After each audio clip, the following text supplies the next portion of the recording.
Hello everyone, this is Tom Uren and I'm here with The Grugq for another Between Two Nerds. G'day Grugq, how are you? G'day, Tom. Finding yourself? I'm well. Today's episode is brought to you by Rad Security, who make a cloud-native security detection platform. So Grugq, one of the things that sort of floated past me in the last couple of days is that the US government, the Office of the Director of National Intelligence, actually published a little bit of information about the US's vulnerabilities equities process. So I guess, first of all, I'll explain what that is. And the idea is that NSA in particular, they look for bugs. And when they find bugs, they have this process where they weigh up the different, what they call equities involved between using them as an intelligence resource, using them to basically hack people, and also how dangerous is it to, I guess in particular, American interests, but how bad is the bug, what kind of damage could it do? So the idea is that they weigh up those two. Plus, I think they factor in sort of, and how likely is it that someone else is going to find it? Yeah. Is it sort of like, our secret quantum computer has discovered a thing versus, we were fuzzing and in 10 seconds this fell out. Yeah, that's right. Yeah, so a number of countries have these VEP policies. I think the UK, the US, Australia, I'm sure others. And my broad take is that roughly they're a good idea. You don't want those kinds of agencies just hanging on to bugs regardless of the potential downsides. And I think that that's important because the default for any of these agencies is just not to say anything. Right? Like they would hang on to them even though they're not using them, simply because it's in their nature not to reveal any information that they have. So the Office of D&I published, like I said, just a little bit. Kim Zeta at her Substack 0 Day has written up the examining various different angles. And so that's who her Substack is what brought it to my attention. So Thanks, Kim. Same. But we thought we'd talk about what exactly was revealed. In order to pad out the length of this show, because we could literally read the entire thing and then have another 19 minutes to go. Yeah, that's right. Pretty much. Yeah. First of all, the ODNI has basically a legal obligation to produce a classified version of this report that is sent to Congress, and also an unclassified appendix, which is what we get. So basically, this it basically says two things: 39 and 29. And so in fiscal year 2023, the aggregate number of vulnerabilities disclosed to vendors or the public pursuant to the VEP was 39. So 39 bugs in the whole of a fiscal year, which I think in the States is September to September or something like that. 1 year, anyway. Of those disclosed, 29 of them were initial submissions. So I guess there's a year's worth of bug finding got you 29 bugs, and 10 of them were reconsiderations that originated in previous years. So that 10 is kind of interesting, but the problem I have with now we have 3 data points, so we can make a line. We've got 10, 29, and 30. So you can see that it's going up very, very sharply. So the problem I have with this is we know that 39 popped out, jumped the classification barrier to be released because they were, I guess, like hot potatoes. We don't want to hang on to them. Out you go. We don't know how many, tens or hundreds or thousands of bugs that NSA just hoarded, right? So they've got billions of them. we've got the numerator, but don't have the denominator. Is that right? I don't know. I don't know grade school math. Yeah, I'm in university, not grade school. Yeah, look, I think it brings up a number of interesting things. One of them is that it puts an actual number on how many bugs come out of the VEP, which I think has been an open question, where there's sort of, is the VEP a political, does it just exist as a process to say that we have a process, or does it actually ever release anything? Mm-hmm. Right? So yeah, it does release things. It does say make these bugs public. So that's something. It also, I think the number, it sounds kind of high. Like, this is 29 bugs discovered in 1 year that were deemed either too dangerous or unnecessary. Does that sound high? Because I look occasionally so this is where I was going at, is it sounds a bit high if you're just saying 29. Well, maybe it doesn't, but it's... I was thinking of the thousands of bugs when you look at whatever those lists are, and there's endless numbers, overwhelming numbers.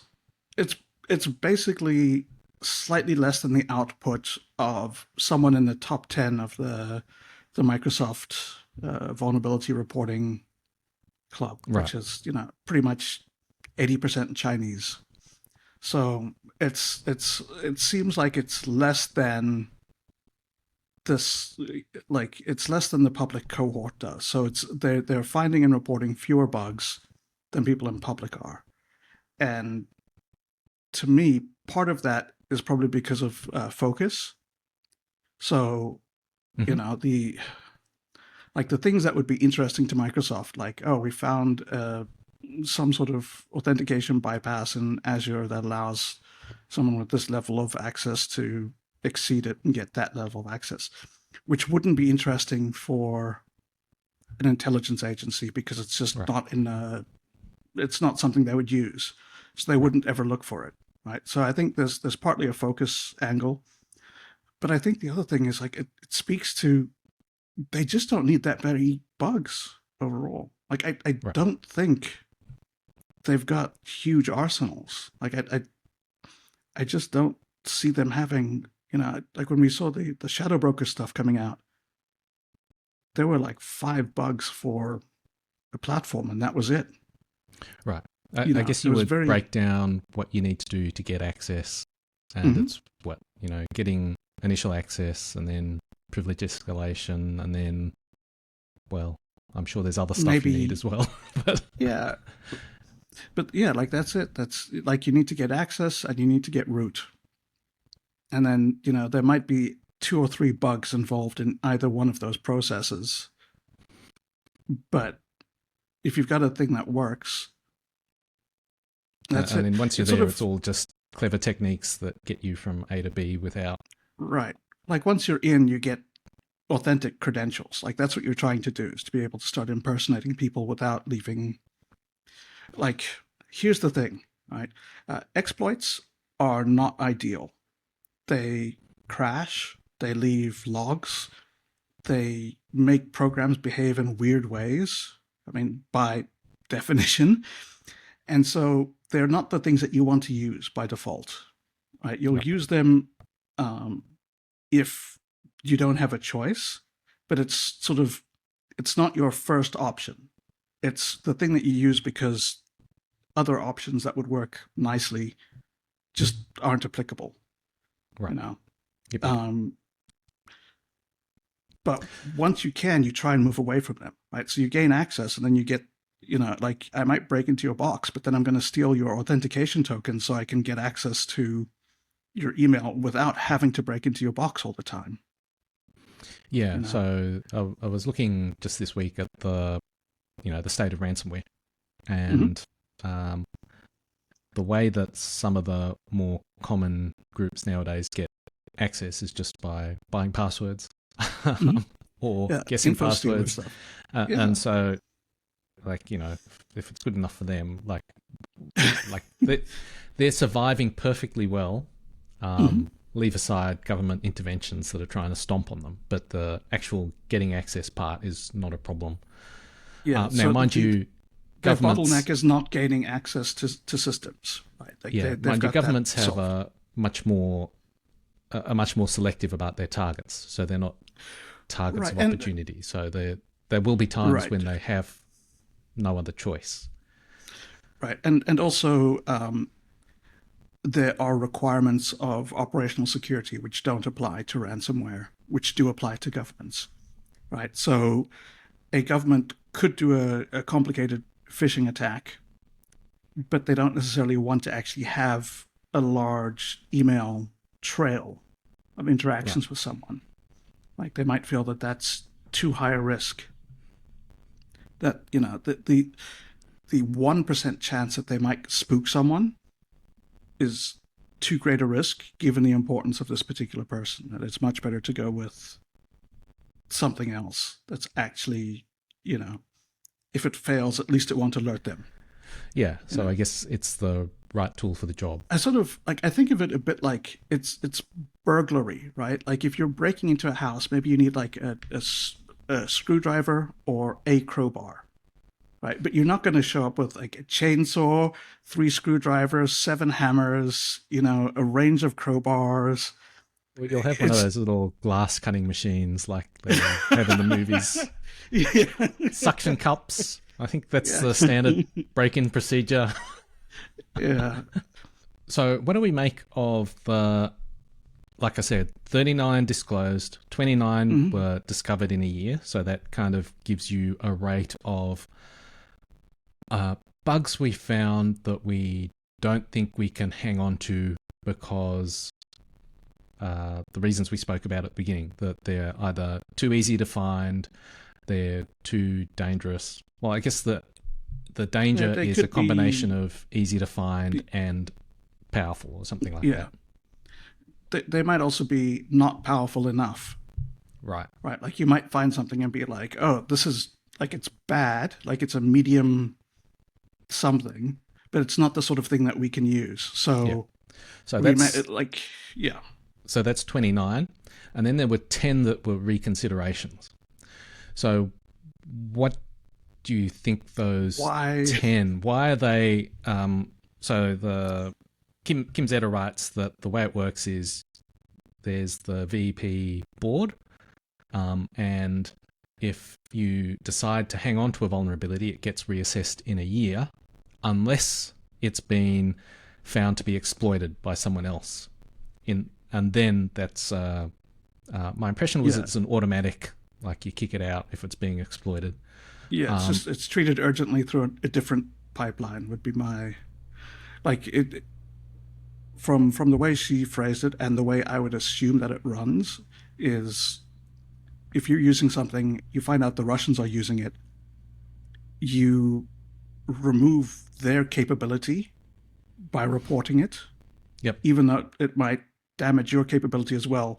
The damage it does to them is more satisfying than the pain it does to you. Like, the spite that you get out of it, like at least I'm screwing them over. Like, Right, yeah. I we'll, guess it's kind of like you're running ahead of them and you're burning the bridges behind them is the kind of behind you as you dynamic. go.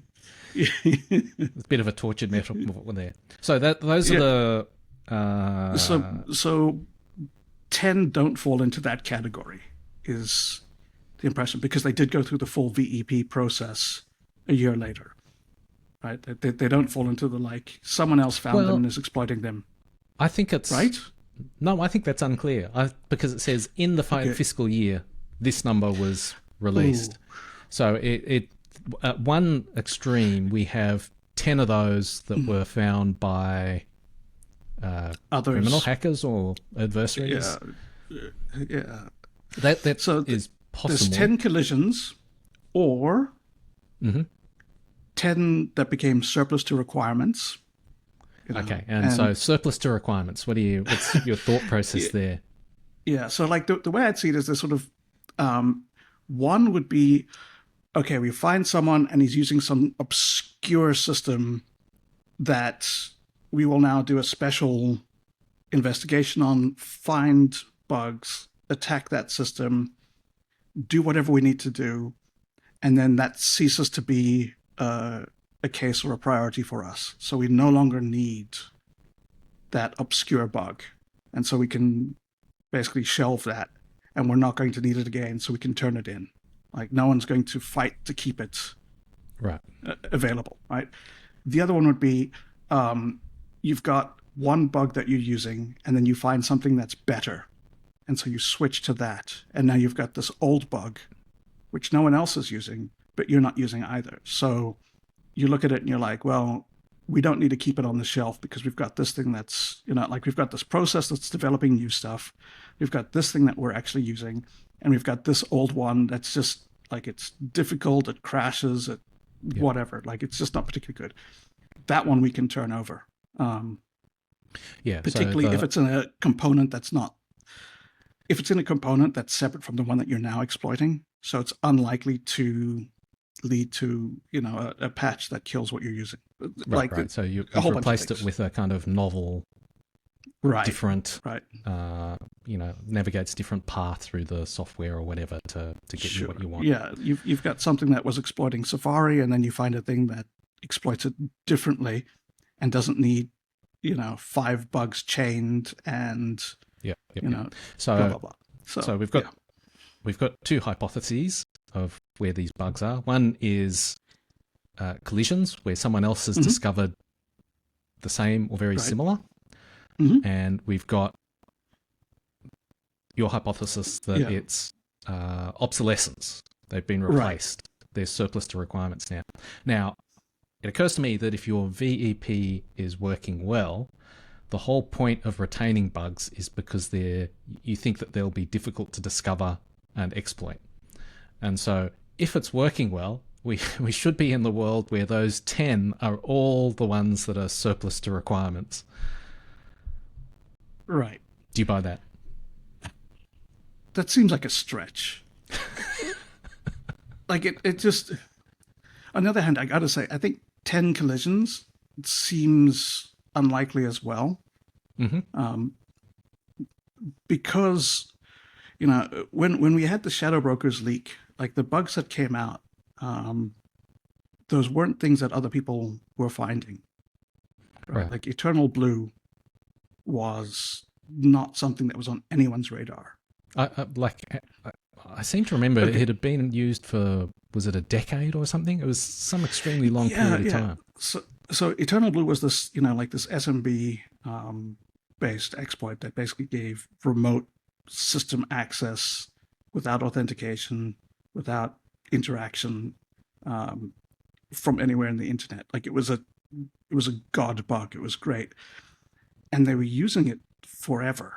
Like from when they found it until when it got patched was, I'm not sure if it was a decade, but it was pretty close. It was, it was a thing that they just had, and they were using it for year after year after year after year after year. And even when it got patched, right, like they reported it to Microsoft. Microsoft fixed it, pushed the patch out. They were silent about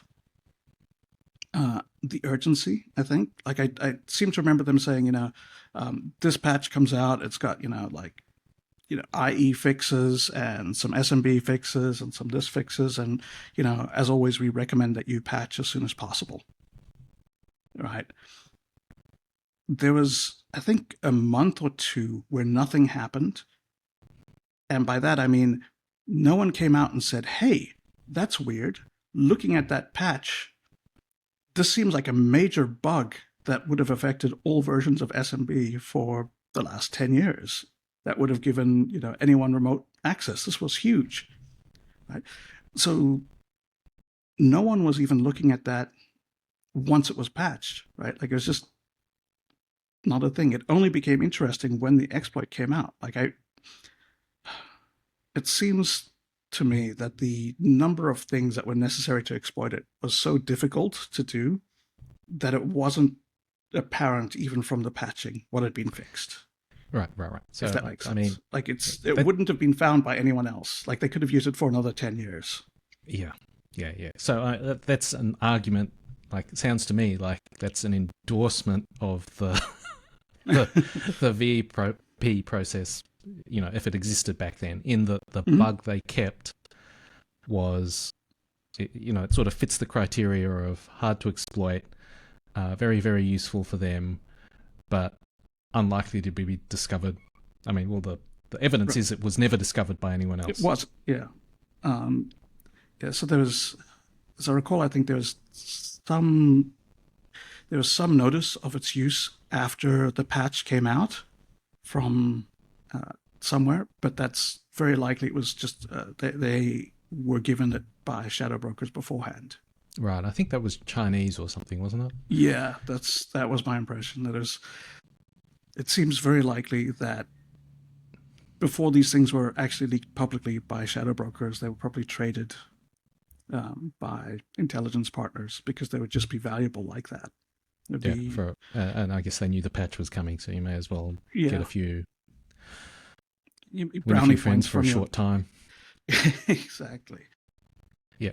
So I guess we've talked about how Eternal Blue was a wonderful bug, and I guess from an intelligence agency's point of view, and I guess that's what they're looking for, right? They're looking for those 1 in 1,000 or 1 in 100,000 or 1 in a million bugs that are that perfect combination of really useful but also really hard to discover. Now, thinking about how we've talked about the VEP and what we know about the bugs that were inadvertently released or leaked, that makes me kind of think that maybe that 10 is, here are 10 bugs we find every year that are just super duper good and better than the ones we've got before.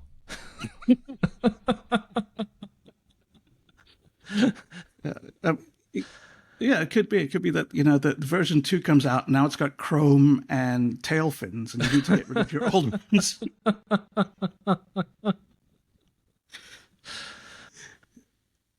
Yeah, I mean, I wouldn't be that surprised. But the other thing is, maybe those 10 don't represent one, like maybe that 10 isn't all from last year, right? Maybe it's the first one of them was submitted several years earlier and has gone through repeatedly, and now this year it was selected. Yeah. It just says originated in prior years. So years could be 15-year-old bugs that are.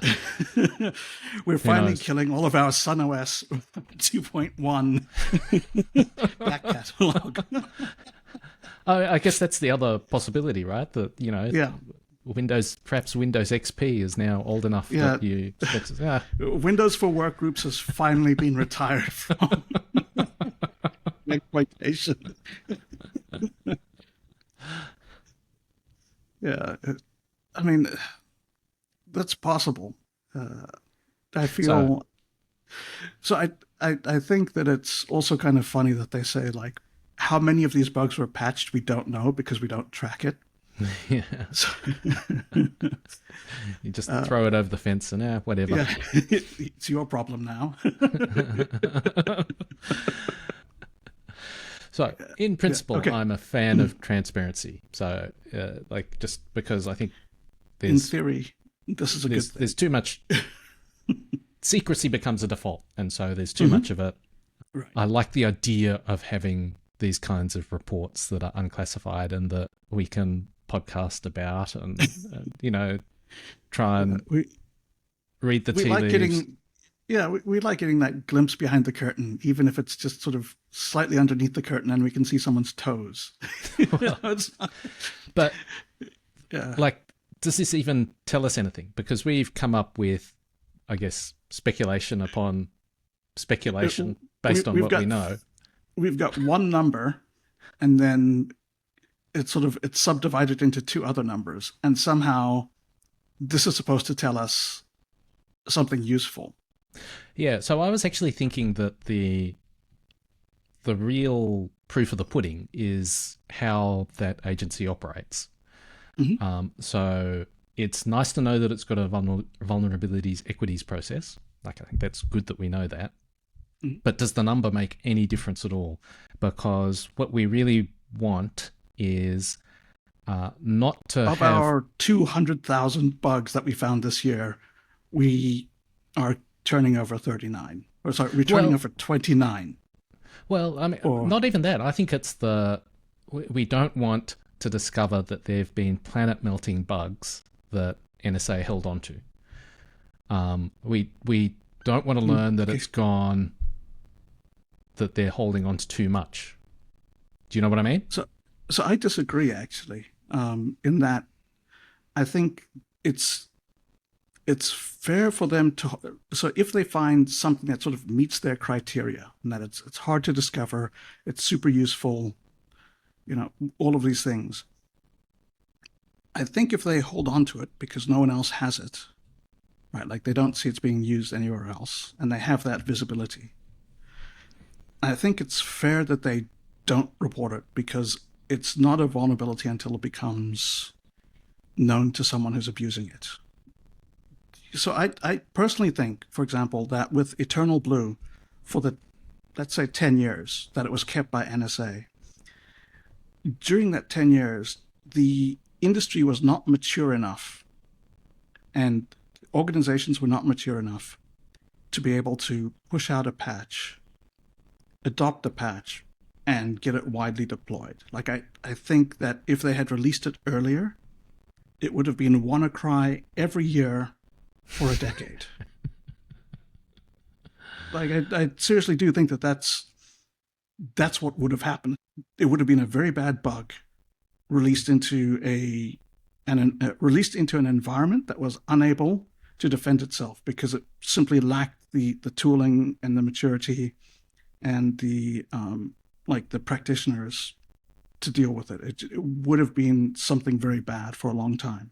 That's my takeaway on that, because even in 2017, when it was released, there was still, NHS hadn't patched months after this patch came out. Right. Yeah. Right. It still did huge damage to a lot of places, even at that later stage where there was automatic patch deployment, where there was, you had your Patch Tuesday, you had like all of these processes in place of dealing with these things, and it was still a huge deal. If it had happened any earlier, it would have been even worse. That's my my opinion on it. What I was trying to say is that you want to know that they're making those decisions correctly with the knowledge that they have, right? So that they're not doing it as a knee-jerk reaction of just keep it because we found it, it's ours. No need to tell anyone. Yes. Yeah. Yeah. So the VEP is actually working. Like, that's the proof of the pudding. And so, I mean, we haven't had those sorts of planet melting bugs since then, have we? I think that was the last. That was the last worm, or the last public worm that destroyed the internet.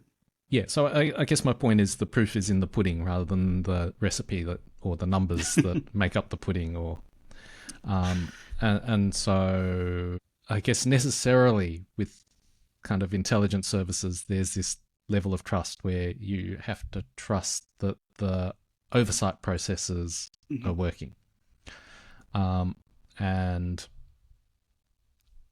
shrug, I guess. Yeah. After having spoken about it for 20 odd minutes, it's like, it's pointless. So, I mean, here's the thing is, I think it would be interesting if we had 10 years of data that we could look at. This year it was 39, the year before it was 20, the year before that it was 52. And you could start seeing some sort of trends or patterns, but I'm not confident that we're going to get any more, at least for the next 4 years, of these reports. Yeah, so when Kim wrote about it, she pointed out that there should have been several reports. I think, if I remember correctly, she says we should have had these unclassified appendices available since 2018, I want to say. Anyway, several years, and they've just basically never turned up. So what you're saying is that we should absolutely force the DNI to go back and give us the data for 2018, 2019, and then we can podcast it about it again. That's another month of content right there. Come on. So my feeling is that the VEP works for some definition of works. Mm-hmm. Right? Like, is it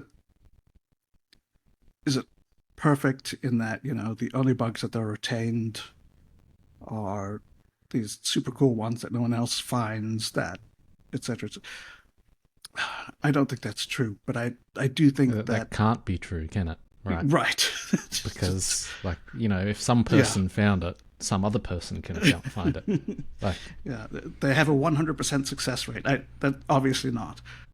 I mean, I think there's a very strong selection effect in that you're going to look for bugs that are important for what you do. There's a kind of you're retreading the same ground as, this is a terrible analogy, as the landscape shifts underneath you, as things change. Right. Like you want to get to the same destination. You want access to you've got here we go. Android phones. It's a whole. The map is not the territory. So you've got a map that tells you where you need to go. Yeah. But the territory keeps changing in its particulars. And so you're going to keep going over and over, which is So you're following the same routes on the map, but you need new capabilities over time as things change, whatever. Right. As, one of your vendors gets busted because they sold to people who do bad things. And so now that trick that you used successfully for 2 years just doesn't work. And you can either, you're going to be in a situation where you either say, okay, well, until we get another one, we're just not going to be able to collect and do our jobs. Or you can say, well, here's one I prepared earlier, and swap over to that. Yeah, and so it's sort of, how many of those that you prepared earlier do you need to have in reserve? Right, yes. Yeah, so that's kind of what I'm thinking, is that because you're retreading the same path or getting to the same destination, there's quite a lot of, is it duplicate discovery? That's not quite the right word, but there's sort of redundancy, redundant discoveries, or there we go. And therefore you're going to have a lot of ways of skinning the cat, but they're mostly going to be the same cat, and it's mostly going to be. Thanks a lot, Tom. Thanks, Grugq. There we go. Tortured analogies. And cats.